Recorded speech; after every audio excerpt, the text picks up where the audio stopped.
Okay, so the temple, the foundations before the first stone was laid in the Lord's temple. We also now in Hebrews 9:12, we find this in Hebrews 9:12. It says, "He did not enter by means of blood of goats and calves, but he," meaning Christ, "he entered the most holy place once for all by his own blood, thus obtaining eternal redemption."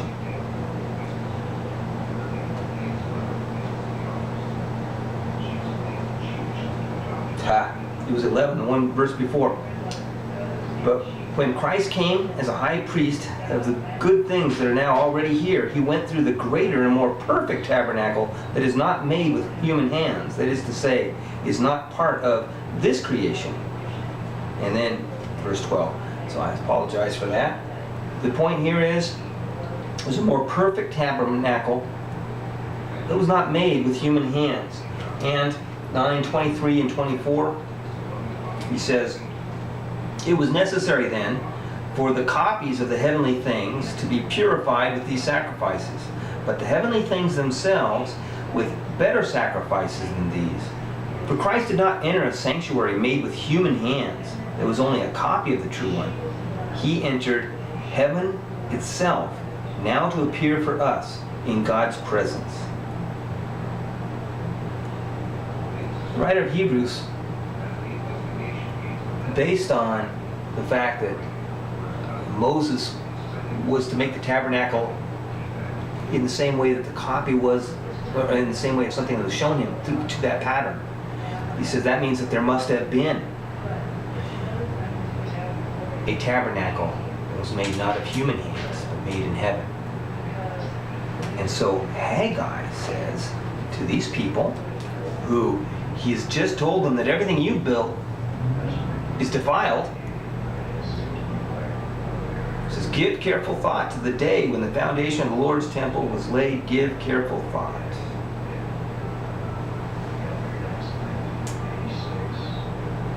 He's pointing ahead, just as he did last week when he was pointing ahead to a time when this second temple would have greater glory than the first because who was to be in it.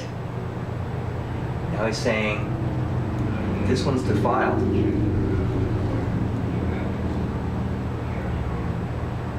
But give careful thought, because there's bigger things here than just a temple made by human hands.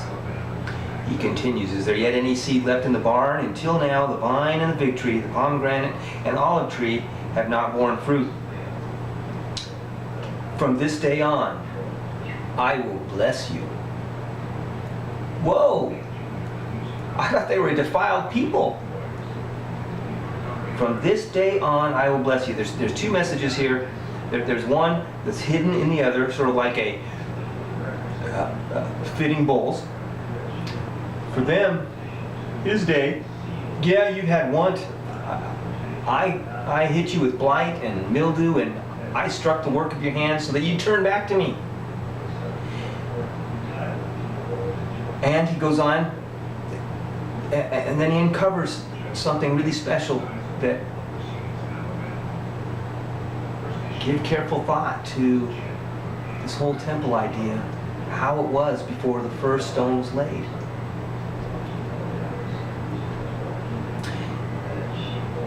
And then he goes back to speaking to them. You know, you've been in want, not having fruit coming from the growing things. Well, who's in charge of growing things? God is. He's the one who provides sun. He's the one who provides rain. He's the one that makes things grow. He says, from this day on, I will bless you.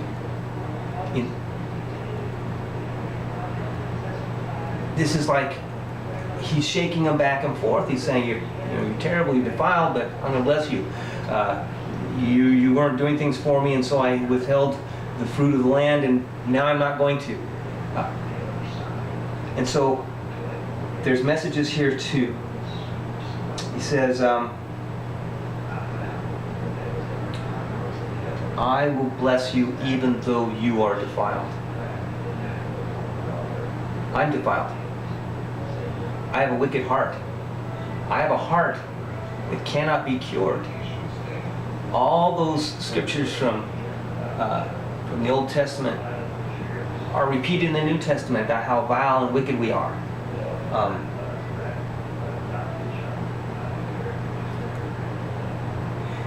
You may say, I'm pretty good. You can look around and see other people that are more wicked than you, do more wicked deeds than you.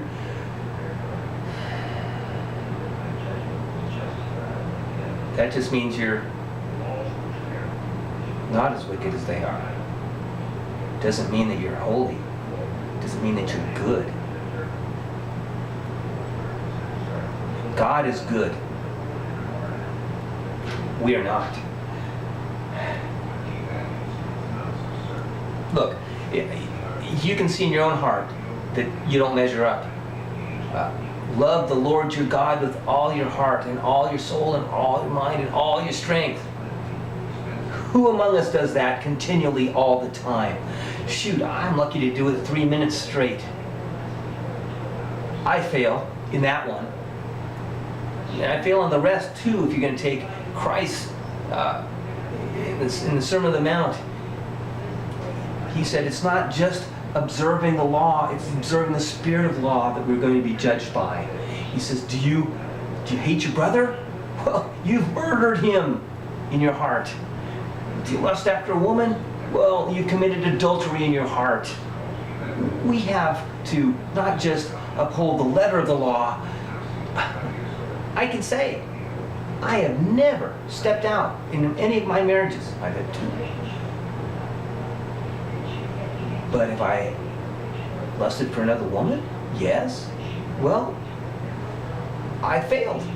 I don't measure up. I'm not holy. I am just as my heart is wicked. How can God, who says we are all defiled, bless us? Romans chapter 5, verse 4. Oh gosh, I need to put bookmarks in, don't I? Okay, 5, verse 4. I'm sorry. Chapter 4, verse 5. However, to the one who does not work but trusts God, who justifies the ungodly, their faith is credited as righteousness. We are trusting in a God who justifies the wicked, who justifies the ungodly. Praise be to God. Because there's not a one of us who is worthy of any gracious gift from our God. He is holy, we are not. Everything that we do, all of our works are defiled. But God, He made a way, as He's explaining to Haggai. He's about to not speak to them for 400 years until there's a voice speaking in the wilderness. There's going to be silence from God. There won't be prophets coming. There's 2 more prophets after Haggai, Zechariah and Malachi. And after that, He shuts up and He speaks through no prophet until a fellow named John the Baptist. And so for 400 years they can ponder these things that God gave through Haggai. 400 years to wonder, where is God? Where is David? Where is the kings that were promised? And here's what God leaves with them. He says these things in Haggai. We're going to get a few more next, but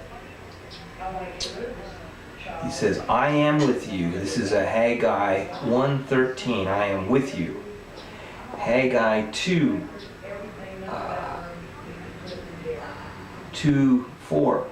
For I am with you. And 5, my spirit remains among you. In this place I will grant peace, he says in verse 9. And now he says in this one, from this day on, I will bless you. And none of them can say that it's because they deserve it. Because he just said that they're defiled. So we are trusting in a God who uses defiled people, who justifies the wicked. Praise be to God that he made a way for his good pleasure. Next week, it's going to be really exciting. God bless you all. May the Lord bless you.